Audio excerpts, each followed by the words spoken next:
Hello student, welcome to my channel Maths and Marvels. Today's my topic is simple interest and compound interest. So what is the simple interest and compound interest? इससे पहले हम समझेंगे कि interest होता क्या है। जब हम किसी एसोसिएशन से या बैंक से या किसी पर्सन से कुछ मनी लेते हैं या बोरो करते हैं, ओके, तो जब हम किसी से मनी बोरो करते हैं तो वो एसोसिएशन बैंक या पर्सन उस मनी के बदले में हमसे कुछ पेमेंट चार्ज करते हैं जिसको हम कहते हैं इंटरेस्ट। That's called interest. वो हमें दी हुई मनी के बदले कुछ इंटरेस्ट लेता है। तो लास्ट में जब हम पेमेंट करते हैं तो हम मनी एंड इंटरेस्ट दोनों को साथ में पेमेंट करना होता है। तो ये हमारा मैच्योरिटी अमाउंट होता है जिस पर्सन या एसोसिएशन से हमने इंटरेस्ट पर मनी ली होती है। ओके, अब इसके टू टाइप्स होते हैं। इंटरेस्ट के भी टू टाइप्स होते हैं। First simple interest and second is compound interest. Simple interest means साधारण ब्याज, मतलब बहुत इजी वे में निकाला जाता है। एंड कंपाउंड इंटरेस्ट जिसको थोड़ा अक्यूमुलेट तरीके से काउंट किया जाता है, जिसे हम हिंदी में चक्रवृद्धि ब्याज का भी कहते हैं। ओके, सो फर्स्ट हम समझेंगे सिंपल इंटरेस्ट। सिंपल इंटरेस्ट चाहे कितने भी ईयर्स का हो वो हमेशा सेम रहता है। मीन्स अगर फर्स्ट ईयर में 200 है तो सेकेंड ईयर में भी 200 ही रहेगा। ओके, सो यहाँ मैं आपको फॉर्मूला बता रही हूँ। Simple interest equals to price, rate and T means time. P means price, R means rate and T means time. Time period या जितने भी ईयर्स रहे हों। Okay, so that is simple interest.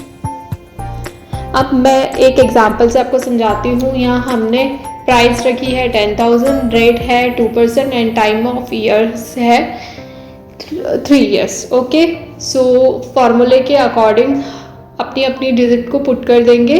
उसके बाद इसको सॉल्व करेंगे तो हमारा आता है 600। 3 ईयर्स का इंटरेस्ट है वो है 600, तो पर ईयर होता है हमारा 200। ओके, 200 रहेगा पर ईयर। अब ये पार्टी पर डिपेंड करता है कि वो हमसे कैसे पेमेंट लेगा, इंटरेस्ट की पर ईयर लेगा या एक साथ ही लेगा। सो टोटल अमाउंट जो 3 ईयर्स के बाद रहेगा वो रहेगा 10,000 प्राइस, और सिंपल इंटरेस्ट जो हमारा 600 था दोनों साथ में लेगा 10,600। सो that is simple interest type. Okay, ये बहुत ही सिंपल होता है, एवरी ईयर सेम रहता है। Now compound interest. Compound interest को हम चक्रवृद्धि ब्याज भी कहते हैं एंड इसमें इंटरेस्ट के ऊपर इंटरेस्ट चार्ज किया जाता है। दैट मीन्स ये एवरी ईयर सेम नहीं रहता सिंपल इंटरेस्ट की तरह। इसमें अक्यूमुलेट तरीके से इंटरेस्ट को फाइंड आउट किया जाता है। इसको दो तरीके से हम फाइंड आउट कर सकते हैं, फर्स्ट फार्मूले से, दूसरा बेसिक तरीके से। ओके, फॉर्मूले से इस तरह कर सकते हैं। इसका फॉर्मूला है CI equals to P into 1 plus R upon 100 and bracket में n यहाँ हमारा है नंबर ऑफ ईयर्स। ओके, वही सेम क्वेश्चन लेंगे जो हमने लास्ट में लिया था सिंपल इंटरेस्ट में। तो हमारा कुछ आंसर इसमें इस तरह आएगा 10,612.08। जो हमारा मैच्योरिटी अमाउंट है वो कुछ इस तरह रहेगा। हर चीज़ डिजिट हम शो कर देंगे जितनी भी होगी। नाउ अब इसका दूसरा तरीका देखेंगे। ओके, दूसरा तरीका जो बेसिक तरीका है वो उसमें फर्स्ट ईयर निकालेंगे। तो फर्स्ट ईयर में सेम रहेगा प्राइस, बिकॉज इंटरेस्ट अभी लगा नहीं है। सो इंटरेस्ट अब लगाएंगे तो इसका 10,000 का 2% रहता है 200। ओके, सो फर्स्ट ईयर का इंटरेस्ट रहा 200। तो जब हम सेकेंड ईयर में निकालेंगे तो फर्स्ट हमें पहले प्राइस मनी फिर से निकालनी पड़ेगी। 10,000 हमारा मेन अमाउंट था, 200 लास्ट ईयर हमारा लगा, तो ये 10,200 हो गया। ओके, नाउ सेकेंड ईयर में इंटरेस्ट लग गया 10,200 पर।